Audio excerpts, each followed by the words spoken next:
Tang oldidagi qorong'ulik. Avtori Qaraxon. 10-qism. Assalomu alaykum aziz qarindoshlarim.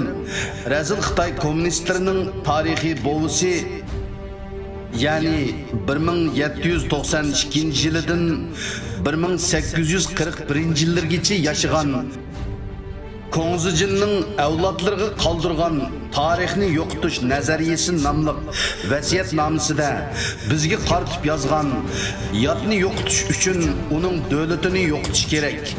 Oldi bilan uning tarixini yo'qotish kerak. Mal boyligini kesish kerak. Din e'tiqodini cho'ktirish kerak. Qoida yo'sinini buzish kerak. Qabri tavutini cheqish kerak. Ona urug'ini quritish kerak. Bunun üçün oldi bilan tarixini yo'qotish kerak degan qurlardan Sharqiy Turkiston xalqining nima uchun bu qorong'u zulmatli kunlarga qolganligimizning sirini texmi aniq bilalaymiz. Endi o'zimizning qaysi taraflardan ketkizib qo'yganligimiz to'g'riliq izlanib boqayli. 20-asrning oldingi yermida ana tuproqimiz Sharqiy Turkiston xalqini zar qaqshitib, necha milyonlarcha begunoh xalqning qinini ichib, qiyin qistoqlarga elib, qirg'inchilik elib borgan qonxo'r jallod Shinsay Sharqiy Turkistondan ayriladigan chaqda o'z xotirasiga mundaq deb yozgan ekan. Bu joydagi Uyg'urlar shundoq bir haq ekanki, bularning dini bir, Allohi bir, kitobi bir, payg'ambari bir, millati bir, tili bir ekan. Mana mushu 6 turlik birlik bor ekan-u, lekin 7-chi birlik bo'lgan dil birligi yo'q ekan. Agar bularda dil birligi bo'ladigan bo'lsa, bu millat dunyoga xo'ja bo'ladi deb xotirlab ekan. Ishplas dushmanning xotirasidan mundaq qurlarni anglamoq, o'qimoq vijdon egilariga nisbatan haqiqatanmi tashkil ekan. Aziz qarindoshlarim, tarixda beshini tizimizdan yuqori ko'tarmay, bizdan yordam so'ragan bir ojiz yalpigish to'piliqlarning avlodlari bo'lgan Xitoy kommunist manqurtlarining qo'liga nima uchun, nima sababdan qoldik? Buni aql hushimiz bilan ko'p qitim takror o'ylayli. Men yuqorqi bayonlarimni aniq isbotga asosan so'zlayapman. Her qaysinglarga ma'lum, Facebook'ta davamlıq bir parça resim gözünlarga çeliqishi mumkin. U resimde 757-yili Tang sulolasining qo'mondoni Goziyi vazirlari bilan Uyg'ur qog'onligining chedirliq ordusiga kelib, tizilib o'ltirib, Uyg'ur qog'onligining botur aqlli qog'oni Bayanchur qog'ondan harbiy yordam so'ragan. Xitoy kommunistleri bütün dünyadan bu resimni yoshirdi. Qadimki bu resim hozir Yaponiyada qimmatli madaniy yodikorlik sifatida saqlanmoqda, aziz qarindoshlarim. Mana shu Bayanchur qog'on bizning botur ajdodlarimizdir. Biz zo'r ko'lamda umumyuzlik ittifoqlashayli.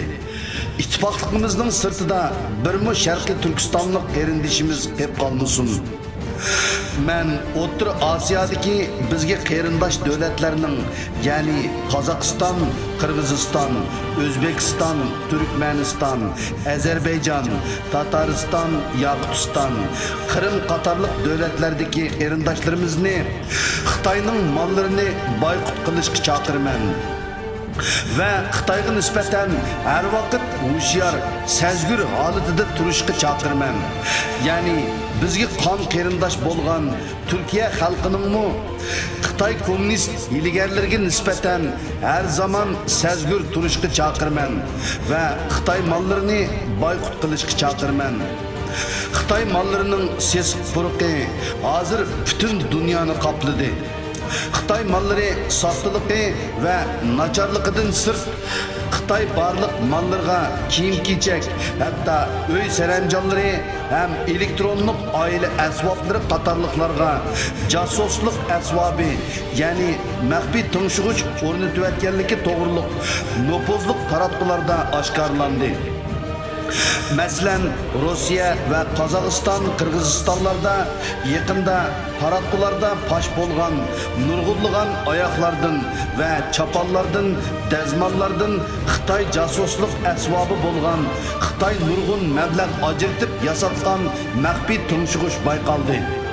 Aziz qarindoshlarimizning buningga munosabatlik videolarni va Xitoy kommunistlarining Sharqiy Turkiston xalqi ustiga selayotgan har turli zulm va irqiy qirg'inchiligi tasvirlangan videolarni, ovoz linklarini o't yurak ziyolilarimiz, aktiv faoliyatchilarimiz va ustozlarimiz mush kunlarda Xitoy tarafidan ko'rayotgan xo'rliqlarimiz to'g'riliq so'zlagan va yozgan paketlik maqolalarni va videolarni ham qarindoshlarimiz vatandagi urug' tuqqanlari to'g'riliq bergan guvohliklarni butun dunyoning tillariga tezlikda tarjima qilib, Facebookda, WhatsApp to'plarida va barliq taratqularda qayta to'xtab qolmay tarqatishinglarni, paylaşishinglarni umid qilaman aziz qarindoshlarim.